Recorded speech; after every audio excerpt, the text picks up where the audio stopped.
We've got almost everybody here. I think Senator Anderson is meeting with some folks in the Capitol. We have a distinguished audience here. I appreciate you all coming, and we're going to have some in-person presentations and some via telephone. And we thought we were going to have a telephone available to us, a landline in this meeting room, but we do not. So for those of you that are expecting our call, it will be coming from a number you probably won't recognize, but please pick up. It's going to be Natalie's cell phone. So 864 area code? Yeah. Okay. All right. Commissioner Black, you are first on the agenda.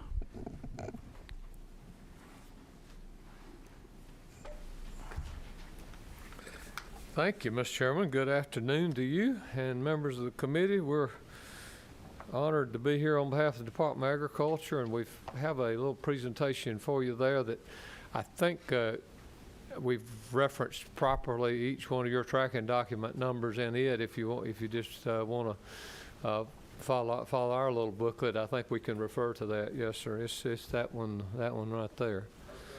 Mr. Chairman, we've all of y'all, and then we come to you in this part of the budget process as you begin to consider it. I'm very humbled. The House has been very good to us, and y'all have been very good to us. We've all been able to work together, but this is an extraordinary budget that I bring to you. We did, if you remember, in joint committee, we had everyone came in flat, and we did have a list, and y'all listened then, and I hope we'll be able to work through this real quickly today. The first line is within hemp. Y'all did some wonderful things for us in the supplemental budget, but in order to annualize what needs to take place with hemp, we have, you'll see on 46.2 of your document, to increase funds for the Georgia Hemp Program, 307,460. That just gets those people that are necessary and the programs necessary to run, what we hope will be a nation-leading hemp program. And so that is an add that came over from your colleagues in the House. There's some other details in our sheet there. I can be happy to answer questions, Mr. Chairman, but you see kind of what our projected revenue is. I guess a footnote here, you and I have talked about it. We're not quite at total appropriations meeting, total revenue meeting what total appropriations would be. But hopefully, if we're going to see this industry grow, we'll see all of those numbers grow. And I think y'all have taken steps to, I think, change some of those license fees. And of course, we just collect what y'all pass. But that add of the House, though, was at 46.2, and it's $307,000. We had a request for the gate program that the House has added, and if you'll maybe turn to that page that has the gate logo on it, let me see if I can review accurately show you how that revenue stream works. When we doubled those fees, a couple of years ago, it got us in the realm of about $1,780,000. Okay. Last year, you appropriated to us in the first, before the amended or special session budget, not special, but the one we came back in June. We originally were somewhere $800,000 to $900,000 of the $1.7 million. We had to cut that back based upon the budget reductions that we all took in June. That dropped us back to the number that you see there, that is $678,000. Okay, we have with that the money that we cut, we had y'all will remember some part-time educators or compliance officers that we were working with retailers and with producers, speaking to ag groups, to do the enforcement and education responsibility that the law requires us to do. Rather than go back to that, we've asked for, the House has included, if you turn to page 300, at the bottom right-hand corner, $333,350 to fulfill the education responsibility that the law requires us to do. And we'd like to do that by we did a little research. What we do, we talk about the gate card in the market bulletin, but the facts are about 80%, 85% of people that have a gate card don't even get the market bulletin. So our notion was just to repurpose those dollars, if we could get the appropriation, put that toward the market bulletin so that all of those folks would be recipients of the market bulletin and have a twice a month educational piece coming right into their home to remind them of the importance of compliance within the gate program. We thought it was a little more efficient way, and even if we're able to secure this, we're still coming in somewhere in the neighborhood of $400,000 less than we'll take in this year. So our projected revenues for gate are $1,350,000, somewhere along in there this year. If you'll go along with are able to support the House ad, it gets us in there somewhere about shy of $1 million, and we'll be that much to the good still. Mr. Chairman, turning to the next page is the soil amendment program. This was a brand new program we discussed with you, and this goes to a piece of legislation that you passed last year. I think Senator Harper has had some renewals or some additions to that legislation this year. It's over in the House, some modifications. Soil amendments are a program that's been in existence since 1976. There never were inspection tonnage reports, inspection fees paid on soil amendments like lime and fertilizer. Last year, you approved a measure that requires 30 cents per ton on soil amendment products that are produced here in the state. Those new inspection fees for fiscal 21 will generate, and moving forward in 22, will generate $255,000 a year. We asked for an appropriation of $240,000 to fund the positions that we discussed last year. That would be one, a soil scientist that would be in our inputs division, and then also another field compliance officer to make sure this program is properly enforced, which goes back to the two pieces of legislation that y'all have passed. So this is a pay-go ad. This is new money that the state's never had, and we hope that we would ask for your favorable consideration as it's going to be important to run this program properly, and we're now generating the resources to cover the expenses. So, Mr. Chairman, I'll kind of wrap up with a review, which is the last page, and it reviews certainly the hemp. It shows you the soil scientist, and it shows you our request of the ad for the gate card. But the one that doesn't have a standalone page is actually the one that is on 46.3. And that was an ad that we've discussed about the importance of our folks. One of the great challenges in state government is for us to be competitive with the professionals that we want to come to work every day and have a good career path for them. And so what I want to tell you how the number of 565,827 was arrived by the House. We asked you in joint committee early in the session in order to meet some of our compensation goals for middle managers, those folks that have been here 10 to 20 years, they're field inspectors, folks that do the work every day.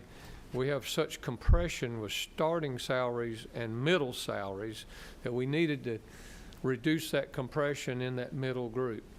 And we presented you a plan for $748,000. I believe that was the number. We had some requests to update that because that plan was actually, it was a year or two old. Mr. Wilson, our CFO, we completed that study and it topped out a little over $1 million. What the House has done is put half of our request. And it's very generous. And we've had a lot of things come our way. I'm grateful for everything that everyone's done, but I guess that request, if there's any room whatsoever for this committee to consider, helping us fill that entire plan with the other half or a portion of it. That ask is not for new programs. That ask is not for me. It's not for new projects we want to do. It's for helping our employees. And I'll go to the mat for them, and you've heard me call them heroes before, because in the middle of the pandemic, they got up the next morning, put on a mask, and went to work, and they've been doing very well for all of us, and we ought to all be proud of them. So, Mr. Chairman, that's our presentation, and love to entertain any questions you might have. I hope that was helpful. That's good. Thank you, Commissioner. Any questions for Commissioner Black?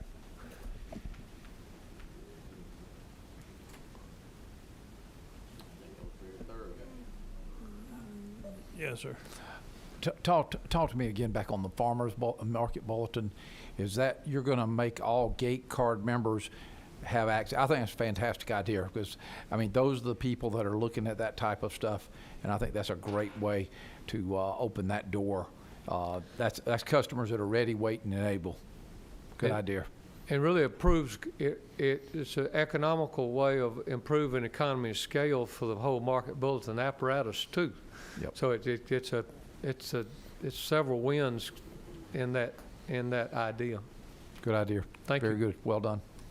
Well, on that topic, we also have a bill that Senator Anderson has passed out of the Senate that would change where commodity commissions do their advertising if they propose for their public hearings, if they propose any changes, and the market bulletin is where those would be published. So I think increasing the circulation to the targeted people, as you said, Senator, makes good sense. I've got very good presentation. Thank you very much. On the increase in funds to increase base salaries to help with retention on your employees, my notes say that this would impact potentially 265 employees. Yes, sir. With salaries ranging from $26,285 to $39,848. And I guess it looks like the ask was to be able to do 5 to 10%, and the House put in enough money, if I read this correctly, to put in 4%. Is that? Yes, sir. Yes, sir. And you know, one of our hopes were whether I don't know that I have any recommendations of the recommended language quite yet. We were hoping that still with some capacity to have a little bit of levity in that, because there's some leeway, because there are some people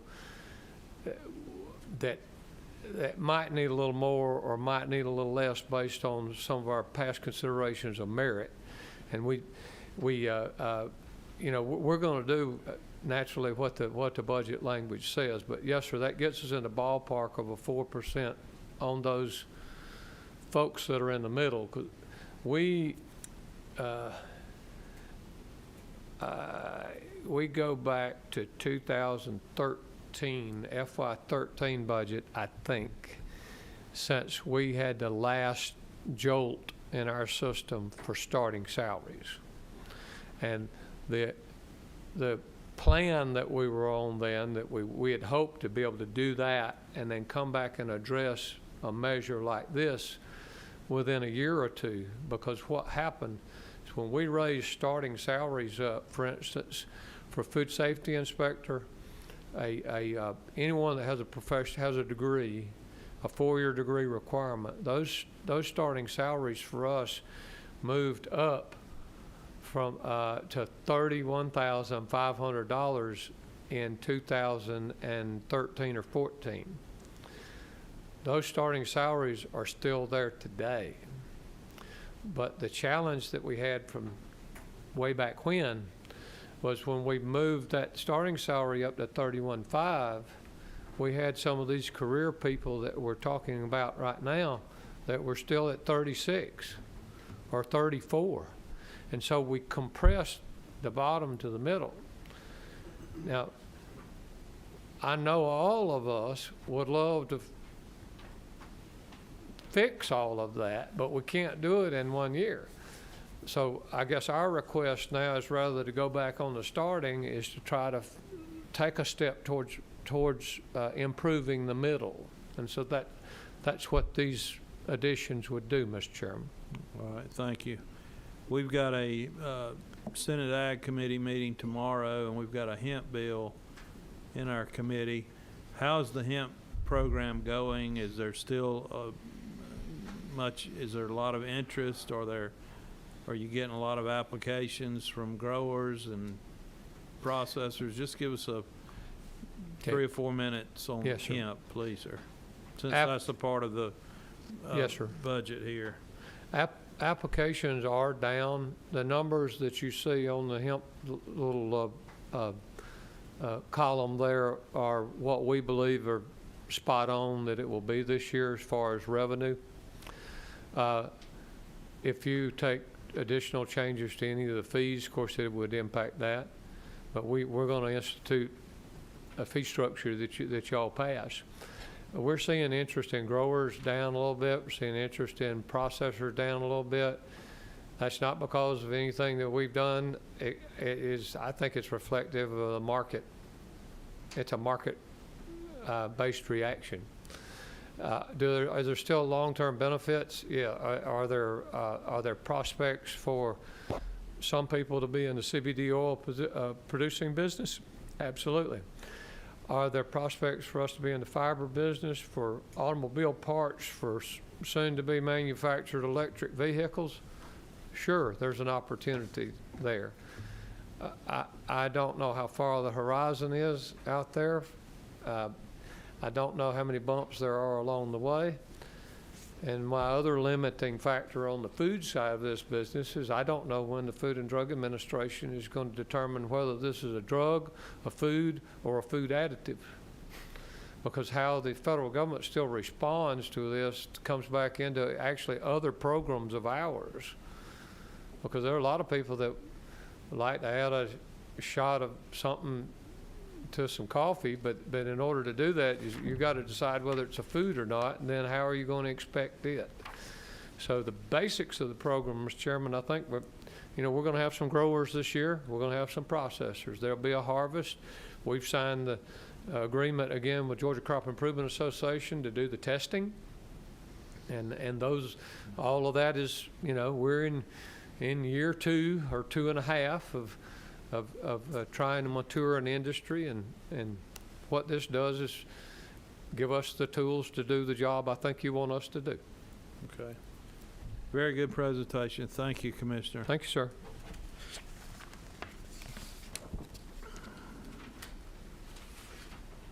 Okay, next we're going to call Stephen Shemp, the Executive Director of the Georgia Agricultural Exposition Authority, and Stephen Rogers, the Chief Financial Officer, and Mr. Foster Rose, the Chairman. How are we going to do this? Hello. Hello, can you hear us? Yep. the old speakerphone. Hey, Steve, how you doing? Hey, this is Steve, and we got Steve Rogers and Mr. Foster Rhodes here with us. Glad to be with you all this afternoon. Thank you for joining us. Did you all have an Ag Authority meeting today, I believe? We did, and it went very well. The future is looking bright for us, thanks to y'all in the amended budget. We are, and I hate to keep using the word, but I'm going to echo Commissioner Black. We are very grateful for what y'all have done for us thus far. So we're moving forward. We've announced the 2021 Georgia National Fair will be happening. We've got a few other events that we're adding to our calendar that we hope will financially be beneficial to us also. So we're looking forward to a good 2021. That's great. Stephen, if you don't mind, give us the dates of the fair and when you think the opening ceremony will be. It'll be October 7th through the 17th, and we'll do the opening ceremonies will be that first Thursday in the Georgia Grown building, and we usually do those around 3 o'clock. So that's the 9th. It'll be the 7th. Thursday the 7th. Thursday, okay. I don't know why I was thinking Saturday. All right. Thank you. Okay, well, we will ask for your report then. Okay, thank you all. As you know, the House we asked for $750,000 in this for this coming up fiscal year. I think the House has put $100,000 in. Again, we're grateful for that, and if you all see well too, basically what they've done is put us back to whole of what our original appropriation was before we went through those cuts. We're still asking for the additional $650,000 to make that $750,000 total, and the reason is to put us back whole. We are currently running a staff of 52 employees. We're down 15 positions. And we are wide open. Currently, we've got FMCA on the ground. We've got about 1,500 motorhomes here. We've got people, of course, we're doing it safely, but we've got people all over the grounds, and we're taking care of them. But it's all hands on deck. And to be honest with the committee, our folks are beginning to get burned out. And we've got a plan to move forward to adding the staff that we need. And then when we're talking about staff, we talked about it in our board meeting. We're going to start with the staff that services our events, and that's our basic labor and things like that. We're not looking to hire any management positions. These are strictly positions that will go into service and events and basically make us whole again to where we can, first of all, service an event right, but also not burn out our people in the process. So any consideration that y'all can give us with the additional funding that we're asking for, it will be, again, we'll be very, very grateful. We're seeing a trend now where our event cancellations at one time, it seemed like we were getting a cancellation at least once a week.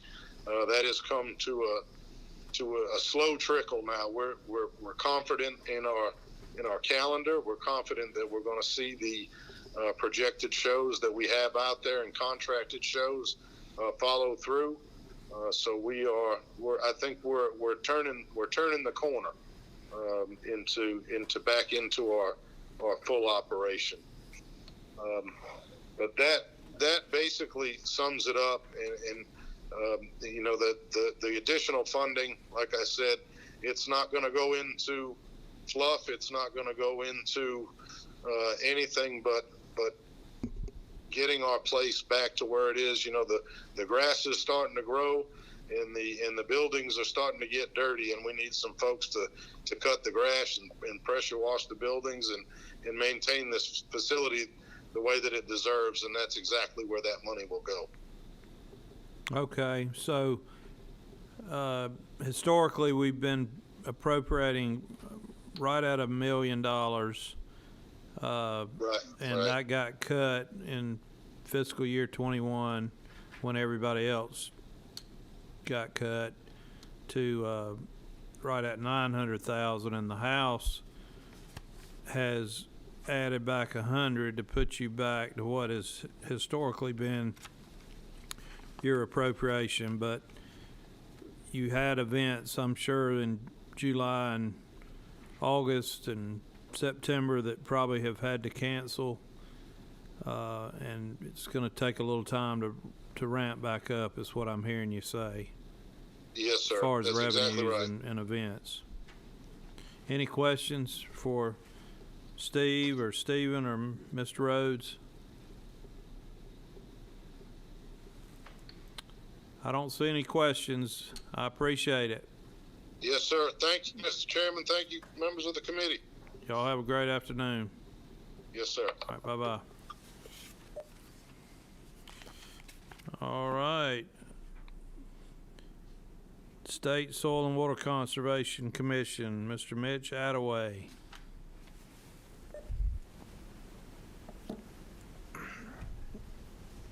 Thank you, Mr. Chairman, members of the committee. Appreciate the opportunity to discuss our FY22 budget. I believe we can be found on page 6, item 52.1 of your tracking document.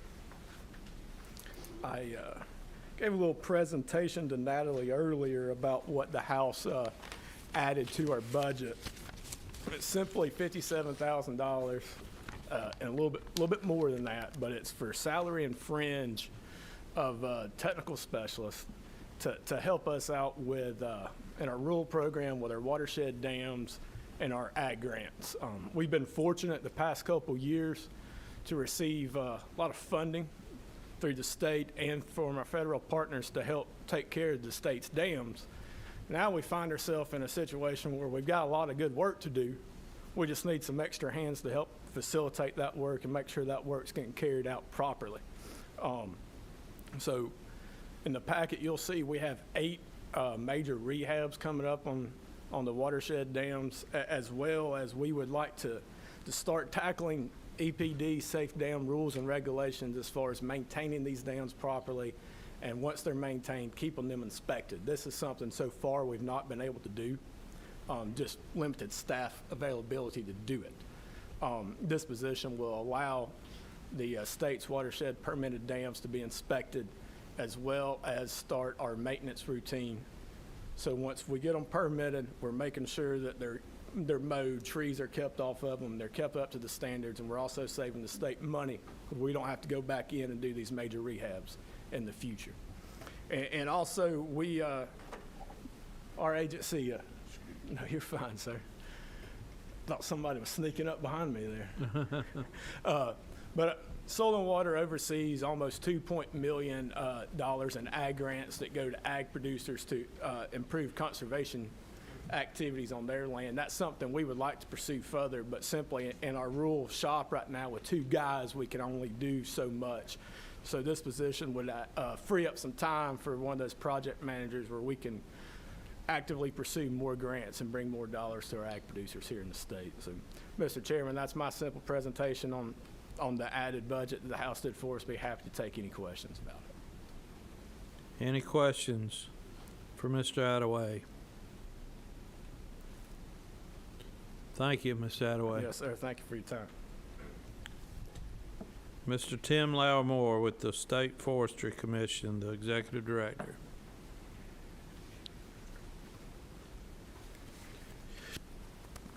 Thank you, Mr. Chairman, and it's great to be back with you guys again. Seems like it was a long time ago that I was here, but yeah, I know it hadn't been because I've looked at the calendar. So when I first was with you a couple weeks ago, I was about, I think, 10 days on the job, and now I'm about 45 days on the job. So appreciate the opportunity to serve our state and to serve the constituents of our state and to serve the forestry community in our state. And it's it's a great honor and a great responsibility for me to be the director of the State Forestry Agency for the #1 forestry state in the nation. So I don't want to miss the opportunity to get that in front of you guys any chance I get. So it's a real great honor for me to do that.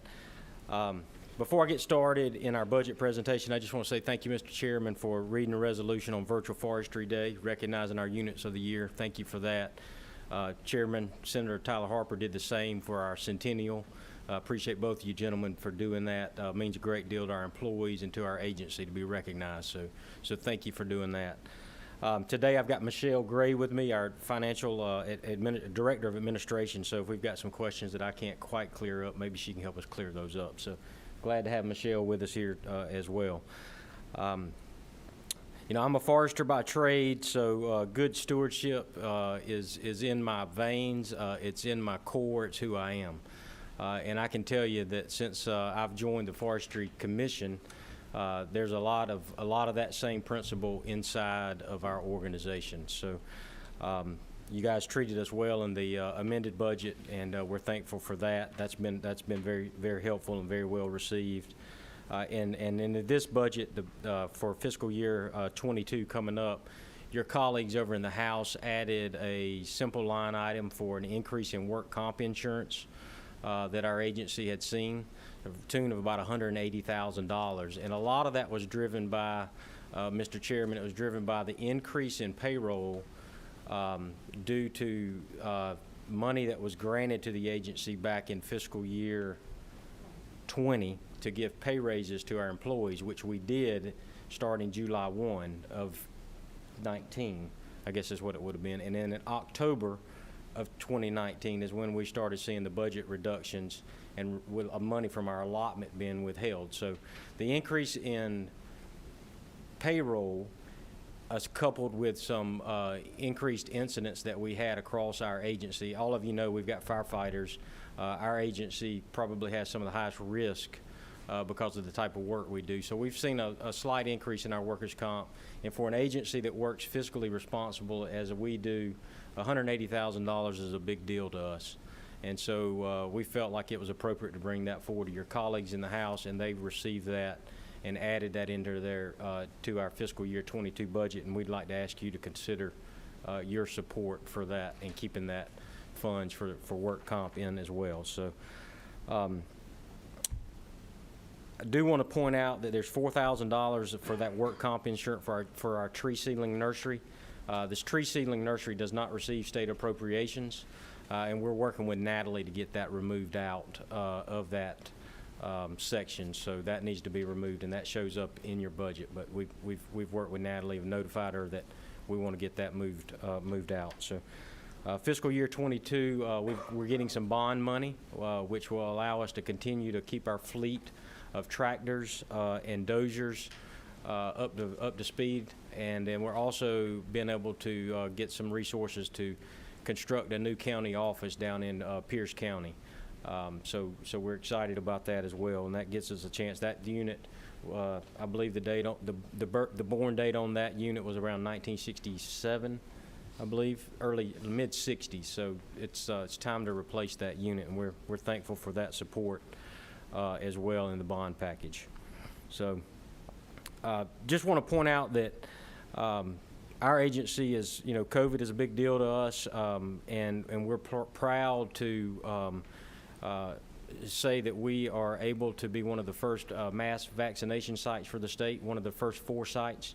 Senator Sims, I communicated with you a while back and told you that we were excited about having that down in your district.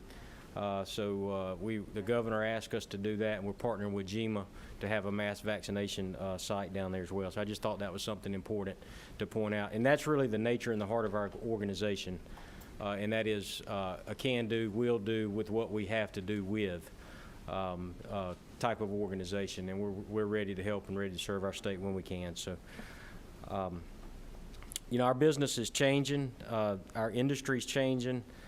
The forestry sector is evolving, and you know, my time here at the Forestry Commission for the first 45 days, you know, our agency's got a strong history and strong tradition. We're celebrating our 100 years of existence this year, But we've got to recognize our agencies that our industry and our constituency and our state's changing, and we need to be positioned as an agency. And my goal is to position us as an agency to be able to answer those changes and to be able to address those changes so that our state can continue to boast and brag across this nation. And I think it's something we ought to all be proud of, that we can continue to be the #1 forestry state in the nation.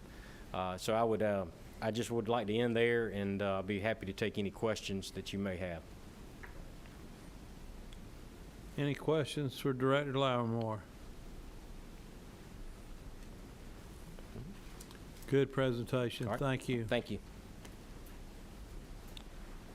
And next on the phone is Dean Place. He's going to talk about the Agricultural Experiment Station and Cooperative Extension Service. We're going to call him Mike 10. You've reached the voicemail of Nick Place. Uh-oh. If you'd like to leave me a message, leave your name, Oh, here he is. number. Hello? Yeah, this is Nick Place. Hey, Dean. Nick? Welcome. I thought we were just going to leave you a voicemail that we made some cuts. We appreciate that. Appreciate the chance to talk to you. No, I'm glad we got you. Good to be with you. Good to be with you. Thank you for coming in the other day. Look forward to working with you going forward. So I'll turn it over to you. All right. Well, thank you very much. I appreciate that, and it's really good to have a chance to be with you again. And just like the last presenter, I was just a few days on the job when I met with you the first time there, and glad to be back with you. What I'll be talking about in your handouts on pages 17 through 20, specifically talking about the Agriculture Experiment Station and our Cooperative Extension Service. And I'll just really hit upon some, perhaps some newer things since the last time I was there and met with you. I wanted to share about the reductions that we did have for both of these B units on our research side, as well as cooperative extension. For research is about $5 million, and then on extension was $4.8 million. And a lot of that really had to do with positions that we were not able to fill. For example, in extension, we had 45 vacant agent positions. And then as far as extension specialists, those that are out there to work with producers on research and extension outreach, there was 15 of those positions that we had to hold vacant. And another thing that's important to point out is on those agent positions, that's with a mix of funding between the state and counties. So we had some counties that had the funding, but we were not able to fill those.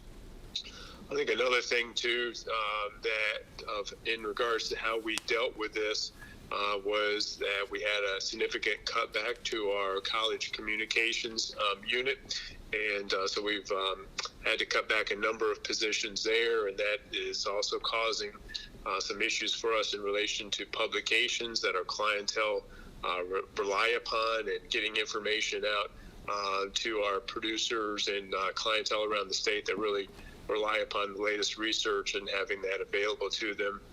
And I also mentioned to this group that when we last met that we, because of significant financial issues, we had to close our dairy in Tifton, and we ended up consolidating the dairy here in Athens on our main campus, and this was all basically driven by costs and effectiveness and efficiency there. And then one other thing I would say that we've encountered in this past year because of COVID is a real loss of sales and service to our 4-H camps and conference facilities. And we've not, as you all know, we've not been able to hold traditional in-person camping or conferencing. And this has resulted in some pretty significant losses that we are in the process of covering those through various means, including what has been passed in the FY21 amended budget, and we really thank you very much for that. So now with the restoration of the proposed funding that you have there, For the research side is 2.8 million, and on the extension side is 2.6 million. And again, as I've mentioned before, we are extremely grateful for these restoration funds, and thank you very much for that. That's going to help us go a long way in filling these positions that have been vacant, to really help us address some of the issues that we need to be working on around the state, particularly for those kind of things, such as in our breeding program, to make sure that we maintain our number one status of being having a number one breeding program, which really keeps our producers most effective in the things that they do. We also will be working with our department chairs and units to have them give us priorities in regards to staff and faculty needs that they have, and we'll look at how to best utilize these funds that are proposed in the budget, and we'll be investing those in ways that will be advancing work in things such as vegetable and blueberry breeding, things such as integrated precision agriculture, things with crop production, sustainability, controlled environment agriculture, and water issues and pest and disease issues that our producers are facing. And we're going to do this in a way so that we are most effective of dealing with issues and being there in a responsive way for producers around the state. And I guess the last thing I'd say too is in relation to what I said about camps and conferences is we're in the process of starting back at a lesson level at this point of moving back into some sense of normal. We are hopeful that we're able to get back to more normal of camps and conferences by this fall, and we're hopeful that we're able to do that such that we're able to provide those necessary services, but then also start to bring in some income that will help us address those fiscal issues that we've encountered because of not being able to host conferences, meetings, and camps and things like that. So, Chairman Walker, I will stop there, but very happy to address any questions or comments that people may have. And again, thank you for this opportunity. Thank you, Dean. Questions for Dean Place?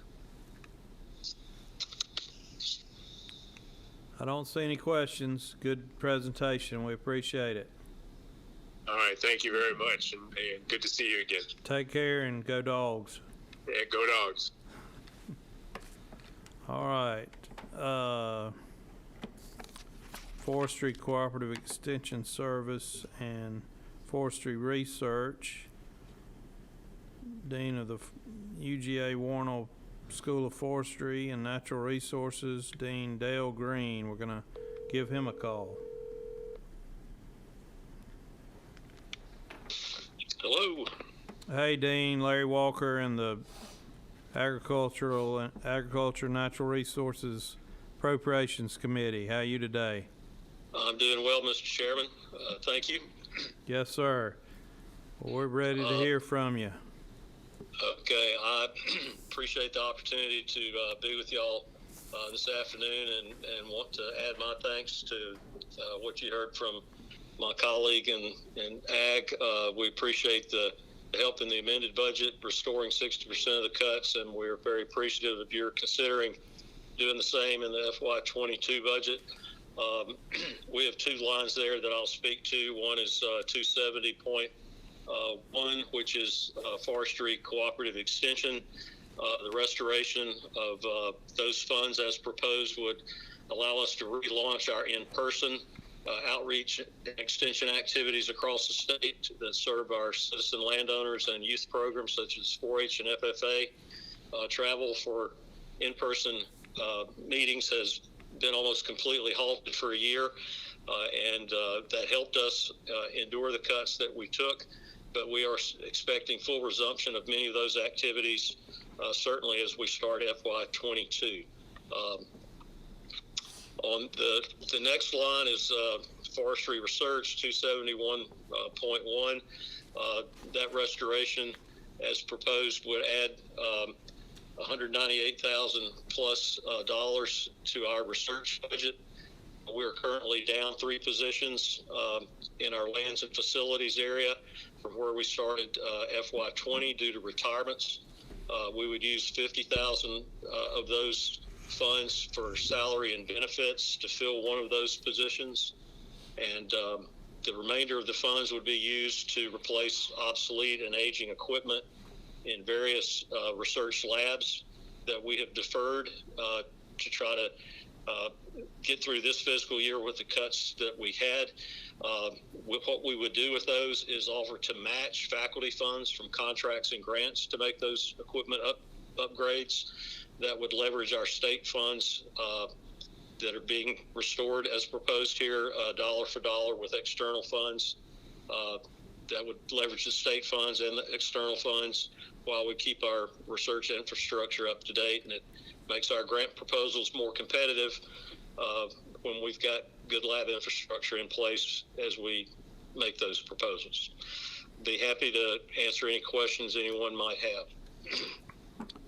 Dean, thank you for working through these challenging times. I like to hear that you're getting grant funding, and I like the leveraging of state dollars, so that's good. Any questions? Well, that's the hard work of our faculty. They've found another $1.3 million in grants in FY20 over FY19. Good job. Questions? I don't see any questions. Appreciate the presentation. Thank you. Take care. Y'all have a good evening. I like to say this again, go Dogs. Go Dogs. It was good to hear that from a former Gator. All right. Next, we're going to hear from another UGA Dean of the UGA College of Veterinary Medicine, Dean Nolan, along with Sean Rogers and Doris Miller.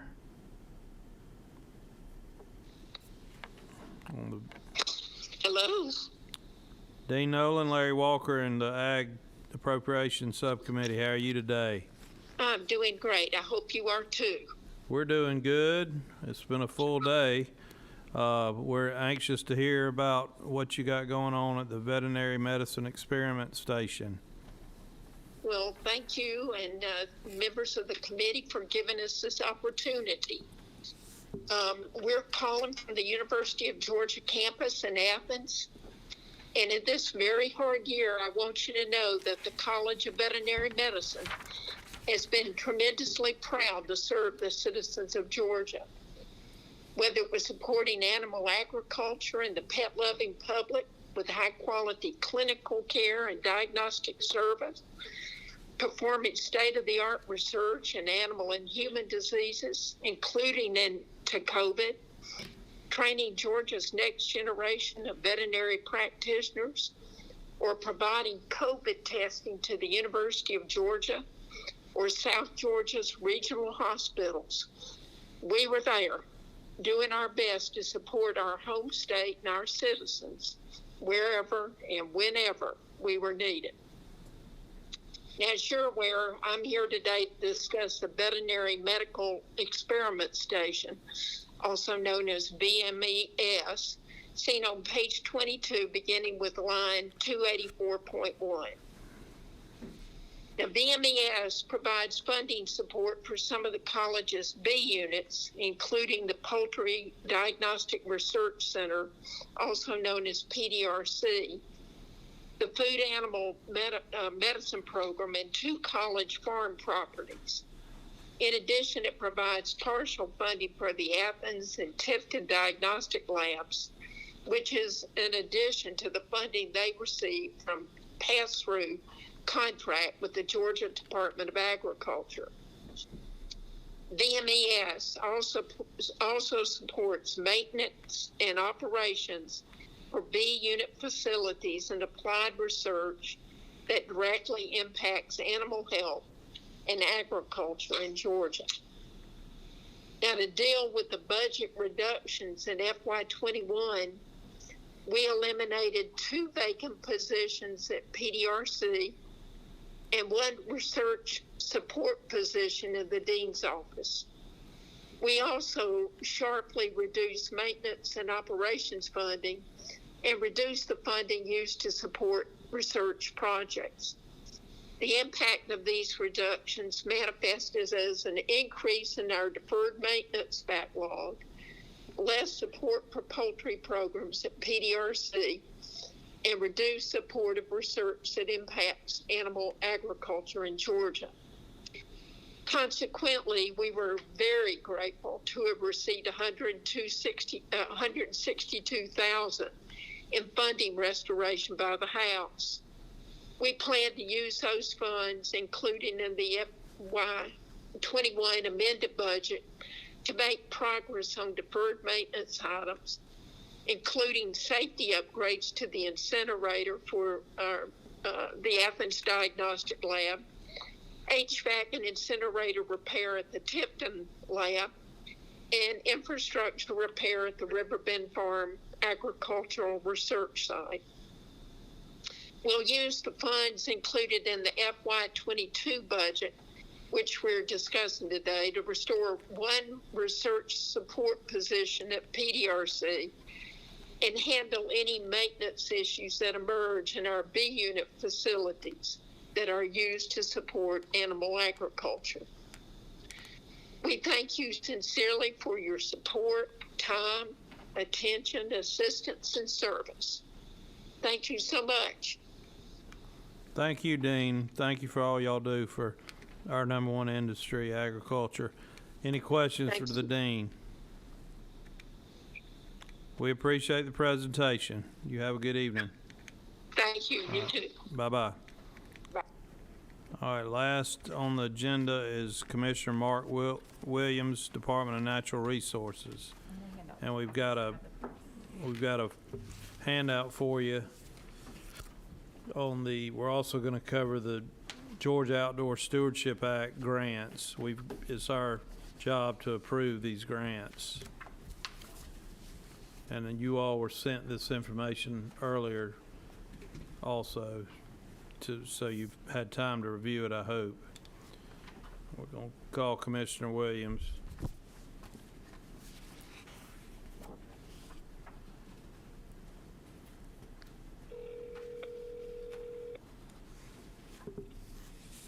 Go Dogs. Go Dogs. You don't have a cheerleader still there, do you? No, both of my daughters, they actually did the halftime show with the Right. baton. They both graduated. The baton, what do you call that, Commissioner? Majorette. Majorette. A fifth name. They lit the batons on fire and all that stuff, right? That's right. That's right. Yes, sir. It's pretty awesome. All right. Thank you, Mr. Chairman. Yes, sir. Committee members for inviting me to speak today on the FY22 DNR budget and to take action on the Georgia Outdoor Stewardship Program. Department of Natural Resources can be found under Section 34, pages 10 through 17 of your Senate budget document. And I just want to bring your attention to just a few alterations in our mostly flat FY22 House budget version. Under item 227.1, the largest item of note is an increase of $4,705,266 to the Georgia Outdoor Stewardship Program. This adjustment will bring the funds allocation in line with the FY 2020 collections. As you remember, per the founding legislation that the state treasurer credits to the trust fund 40% of all the sales and use tax received by the state from sporting goods stores in the immediately preceding year. The final FY 22 total for the fund will be nearly $21 million. The second budget change is small. It was item 230.1, and it is a $397 increase that will bring the employer retirement contribution into compliance for a couple of our parks and historic sites employees who are on the TRS system. This covers the version. This covers our version of FY22 budget. And Mr. Chairman, I can stop here and move right into the Georgia Outdoor Stewardship program. That'd be great, Commissioner. Okay. Moving along, I again appreciate you all for hearing this today and for taking this important action on the Georgia Outdoor Stewardship Program. Established in 2018 and becoming effective in 2019, I want to thank the citizens of this great state who approved the idea at the ballot box, the General Assembly for passing the original legislation, and our governor for his passion to conserve our natural resources for generations to come. With this being said, I would like to offer you an overview of the 2020-2021 grant cycle, significant milestones, and relevant program criteria. The pre-application cycle opened on August 1, 2020 after a series of statewide web-based educational workshops and closed on October the 16th. The attendance of the workshops was very impressive, even eclipsing last year's inaugural cycle. We had over twice the registered attendees this year. In total, there were 51 submitted pre-applications, of which 38 were local parks and trail submissions, 1 state land acquisition project, and 12 state stewardship proposals. The applications resulted in a total of over $80.5 million in requested funds, which you can see makes this grant program extremely competitive once again. All projects submitted by local governments, nonprofits, and state agencies had to focus on conservation or outdoor recreation and be of statewide or regional significance. We then reviewed these applications in accordance with the evaluation criteria that was approved by the Board of Trustees. The Outdoor Stewardship Program Board of Trustees held a meeting on January 12th and approved the proposed slate of projects for funding. This was followed by a vote of approval before the full Board of Natural Resources on January 26th, and the House Appropriations Subcommittee on General Government approved the list on February the 8th. Please be aware that all this information I'm going through in the proposed slate of projects was provided to the committee and the chairman at the end of January. I want to thank DNR Chief of Grants, Taylor Brown, and our entire grants unit for a job well done in serving our applicants and educating interested parties in a year that was vastly more difficult from the year prior. Their hard work and professionalism made all the difference this year. At this time, Mr. Chairman, I'm glad to take any questions from the committee. And as a quick reminder, the committee does need to take formal action and a vote to approve this slate of projects. Thank you, Mr. Chairman. Thank you, Commissioner Williams. That was a good report on the recent application cycle and the steps taken to date for the Georgia Outdoor Stewardship Program. At this time, are there any questions for the Commissioner regarding the GOSA grants? Hearing none, in accordance with OCGA 12-6A-8, I'd like to call for a motion to approve the proposed slate of 2020-2021 Georgia Outdoor Stewardship Fund projects as presented by the Board of Natural Resources on January 26, 2021. I'm not repeating all that, but so moved. All right, I have a motion. Motion, Chairman Harper. Second, Senator Sims. Is there any further discussion? All those in favor say aye. Aye. Any opposed, like sign. All right, the motion is carried and the grants are approved. Commissioner, thank you very much. And again, thank you for keeping our state parks and historic sites open so that Georgia citizens could enjoy the great outdoors and get out of the house even during COVID. I can't thank you enough for that. Thank you so much, Mr. Chairman. All right, you have a good evening. You too. Bye-bye. All right, is there any other business to come before the committee? Thank you all for your time and patience and being here, and this meeting will stand adjourned.